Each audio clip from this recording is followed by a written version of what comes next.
கோயம்புத்தூர் மாநகராட்சியில் வேலை நேரத்தை 7 மணிக்கு தொடங்கப்பட வேண்டும். மாவட்ட ஆட்சித்தலைவர் அறிவித்த குறைந்தபட்ச கூலி வழங்கப்பட வேண்டும். அவுட் சோர்சிங் முறையை ரத்து செய்து அனைவரையும் பணி நிரந்தரப்படுத்த வேண்டும்ங்கிற கோரிக்கை வலியுறுத்தி நாங்கள் இந்த முற்றுகை போராட்டத்தை நடத்திட்டு இருக்கோம். காலை 5:45 மணி என்பது ஆங்கிலேயர் ஆட்சி காலத்தில் கொண்டு வந்த ஒரு பணி நியமன முறை. இந்த 5:45 என்பது அந்த தாழ்த்தப்பட்ட பணியாற்றக்கூடிய பணியாளர்கள் பட்டியல் சமூகத்தை சார்ந்தவங்களால இவர்கள் மூஞ்சில் முழிக்கூடாதற்காக ஆங்கிலேயர் காலத்தில் கொண்டு வரப்பட்ட அந்த முறை. அந்த முறையை ரத்து செய்யன்னு சொல்லி தொடர்ந்து காலை 5:45 வேலைக்கு வரதுனால குழந்தைகள் படிக்க வைக்க முடியறதில்ல. நிறைய விபத்துகள் ஏற்படுது. கோயம்புத்தூர் போன்ற நகரங்கள் பனிப்பொழிவு இருக்கக்கூடிய ஒரு நகரங்கள். காலையில் 5:45 வேலைக்கு வரணும்னா காலையில் 4 மணிக்கு 3 மணிக்கு வீட்டிலேருந்து கிளம்ப வேண்டியதாக இருக்குது.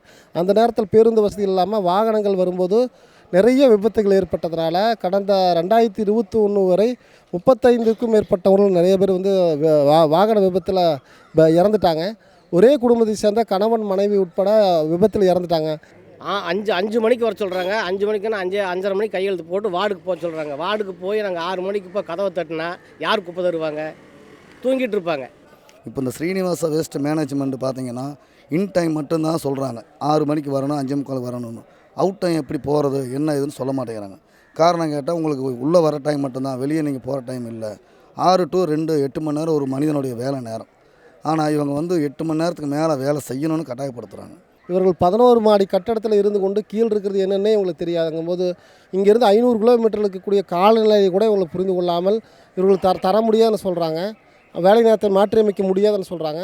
இறந்த தொழிலாளிகளுக்கு எந்த இழப்பீடும் தராத நகராட்சி நிர்வாகம், இனி யாராவது இறந்துட்டால் அதுக்கு நாங்கள் தான் பொறுப்பேற்றுக்குவாங்கிற உத்தரவாதமும் தராத நகராட்சி நிர்வாகம் அமைதியான முறையில் நாங்கள் கேட்டதுக்கு எங்களை அரசு கைது பண்ணுறான்னு சொல்கிறாங்க. நகராட்சி நிர்வாகம் போராடுகிற தொழிலாளர்களை அப்புறப்படுத்துகிற முயற்சி என்பது கேள்வியே கேட்கக்கூடாதுங்கிற ஒரு கோரிக்கை சொல்கிறாங்க. இது கண்டிக்கத்தக்கது. இந்த கைது நாங்கள் கண்டிக்கிறோம். இப்போ சென்னையில் இப்போ 10 நாட்களுக்கு மேலாக அவுட் சோர்சிங் முறையை ரத்து செய்யக்கோரி நடைபெறுகிற போராட்டம் எங்களுக்கான போராட்டம். அந்த போராட்டத்தை நாங்களும் கலந்துக்க போகிறோம். எங்களுடைய கோரிக்கை இந்த கோரிக்கை என்பது 7 மணி வேலை நேரம் கோரிக்கையும் அந்த கோரிக்கை ஒன்று தான். ஆனால் இந்த கோரிக்கை நாங்கள் நிறைவேற்றுறதுக்காக இங்கே போராட்டம் பண்ணிட்டுருக்குறோம். அதனால் அந்த போராட்டம் என்பது தமிழ்நாடு முழுவதும் இந்த போராட்டத்தை நாங்கள் ஒருங்கிணைக்கணும்னு தான் நினைக்கிறோம். இன்று தொடங்கப்பட்ட அந்த போராட்டம் தமிழ்நாடு முழுவதும் எல்லோரும் தன்னெழுச்சியாக சென்னை நோக்கி வருவதற்கான பணிகளை தொடங்கியிருக்கிறாங்க. சென்னையில் நடைபெறுகிற போராட்டத்தில் நாங்களும் கலந்துக்குவோம். இந்த போராட்டத்தை நாங்கள் முடிச்சுட்டு அங்கே தான் போகிறோம். எங்கள் கோரிக்கை கோரிக்கை நிறைவேறுவதற்கு சென்னை அங்கே ரிப்பன் மலை முன்னால் நடக்கிற தொழிலாளர்களோடு நாங்கள் சேர்ந்து போராடுவதற்கு தயாராக இருக்கிறோம்.